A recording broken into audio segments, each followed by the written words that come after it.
What's up, everybody? I'm Z Wade, the Z Wade, and Z Wade Photo, and today I'm answering a subscriber question. Michael McDermott, I hope I said your name correctly, asks, what gear do you need to start a business? While gear is important, I could answer that question in 30 seconds, and that wouldn't be very exciting.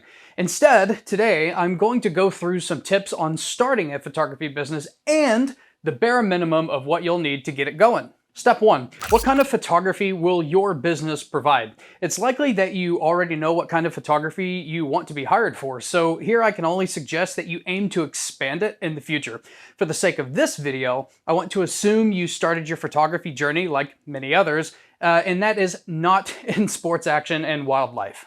I'm going to pretend that you're already a decent photographer and you're just trying to make some money now. In case I'm wrong, I'm sorry to inform you that you are wrong if you think you can just pick up a camera and go on to making exotic amounts of money. It's not that easy, you're not that good, and probably never will be. That's a joke. Let's move on. In the comments below, let me know what your first paying gig was. Step 2, how to start a business.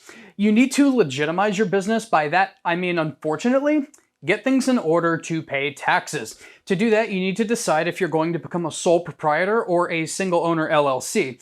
You can easily do this online, but make sure you do not use websites like Legal Dudes or Zoom Legality, blah, blah, blah. You know which ones I'm talking about if you've looked this up before. They will always charge you, and most of the paperwork required to register your business is generally free, depending on where you live. Both of these options have the benefit of taxes being filed on the same form that your regular job or personal income taxes are filed on. I recommend the route of single owner LLC as it comes with the added benefit of being recognized by the government as a separate entity from yourself. What that means, well, that means that if someone wants to sue you for any reason, they can only sue the business and not you personally. So should they win a lawsuit against an LLC, they may take your camera gear and clear out your business bank account, but at least they cannot take the house, personal vehicle, personal bank account, or any other personal assets. They may bankrupt the business, but at least you can still drive the car you didn't lose to a new job you'll inevitably have and sleep in your own bed with the partner you kind of wish you would have lost in the lawsuit. After you've established your LLC,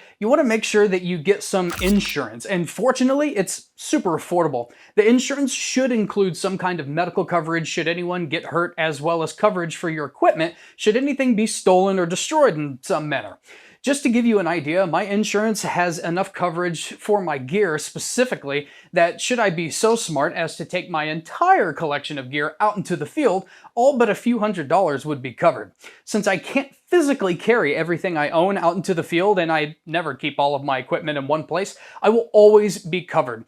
It would literally take a mastermind of a heist that includes armed personnel, hackers, arsonists, and tunnelers to hit my entire existence on 4 to 5 different locations simultaneously for me to lose what my insurance covers for less than $50 a month. Odds are, you have more value in your gear than your car, and your car insurance probably costs twice as much. So stop taking risks and get some insurance to protect your gear that also happens to protect you against people falling and bumping their head, which causes them to never be able to work again, even though they've probably never worked before, if you catch my drift. So congratulations, you are officially a business owner and accountable to the man. Your days of slipping a $30 mini session under the prying eyes of the IRS are over. I mean, you have always reported your additional earnings, and for the first time will be charging for work. You have officially exited a self-improvement and training stage that you underwent in preparation of one day being able to honestly conduct real legal business. If you're enjoying the video so far, I hope you'll consider liking and subscribing, and maybe share this video with a friend. Now, with that out of the way, we can finally talk gear. Let's go on a little bit of a hypothetical business growth adventure. As we go along, if you already have these items, feel free to jump into any of these potential job markets today. So, for some reason, you have just started a photography business with no equipment. You dummy. But you know, because I told you so, an easier market to get into is portraits. So you're going to advertise first that you take senior photos and couples portraits. But how do you know how much to charge? Get ready for a shameless plug. You should go to zwadephoto.com/digital products and check out my pricing calculators. Of course, you will need a camera and a lens. If you want to have the most variety, you might choose a full frame camera, but a crop sensor camera is okay too. I recommend the Z5 for your first camera or a Sony and Canon equivalent. And for your first lens, a good choice might be the Nikon Z 50mm f1.8s, as it is wicked sharp, very bright, and underpriced. And 50mm can do almost anything you need. After you've made some money, the next thing you will want to buy is a flash head and a softbox. Now you'll start advertising family photos because now you have enough light at any time of the day to shoot large families at stop-down apertures where everyone, including Grandpa, out there on the end will be in focus. You make some more money and now you'll buy yourself a tripod and a macro lens, perhaps the Nikon Z MC105 f2.8 or the Sony and Canon variant. Now with some lighting and macro lens, you can start advertising product photography. And also the MC105 f2.8s is a great portrait lens. It will be the same for the Sony and Canon variant, as the focal length is what works great for portraits. Double awesome. Your main focus will be the easy money of portraits and families, but after a while you may ask, "Hey Zach, real estate seems pretty easy." And I agree, but most agents are using their cell phones now, and it's hard to convince them that you are better than the cell phone. But in case you have an inside scoop on consistent gigs, I would suggest that you take some profits and get a 14-24 f2.8 or the Canon and Sony variant. But why not a prime, Zach? Well, in my experience, 20 and 24 are great when you are lucky enough to shoot in fancy houses, but for the most part, you're going to be shooting in regular people homes, not rich people homes, and with small rooms, you may find 14 to 16mm to be much more comfortable, or 20 and 24mm to be kind of impossible. Business is going great, so you secretly have money set aside for a potential new market. You start advertising youth sports and teen photos. As soon as someone asks if you can photograph the game itself, you say, "Yes, I can," and take that secret stash and get a telephoto lens. But remember, you're using a more entry-level full-frame camera, so you may not be able to keep up with high school and beyond level athletics. So stick to the slower pace of youth sports for now until interest is developed in higher performing levels of sports.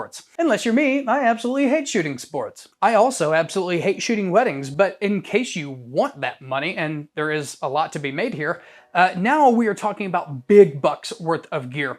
You'll want a secondary camera, 14-24, a 24-70mm, and a 70-200mm, and probably a prime or two as well. You're also going to want several lights and maybe some backups of just about everything, including batteries and memory cards. But that's for another video. In the comments below, let me know what kind of work is your favorite to shoot, and if you're not currently working, what type of work seems the most exciting to you. As a bonus tip, I recommend you invest in a printer that can print at least 13 by 19 to easily upsell yourself on almost any job that you take. Get ready for another shameless plug. If you go to zwadephoto.com/digital products, I have a very detailed printing price calculator as well. You get both the printing and the price calculator in the service suite package, and I'll knock $5 off each calculator for a total of $10 of savings. As you can see in this hypothetical adventure, if you are starting from the bottom, or zero in this case, it's really all about scaling. Don't jump in headfirst before checking to see if the pool has water in it. You could probably expect not to make any real profit or even take a paycheck for a while.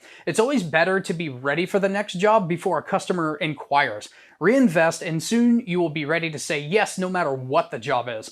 Before long, you can look forward to writing yourself a paycheck for every single shoot. Before I wrap this up, I want to give a gear recommendation in short, simple form.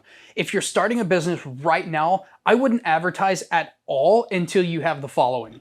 1, a camera that you know inside and out, so if anything goes wrong, you know how to get it working with basic functions to get the job done without looking lost in front of your customer.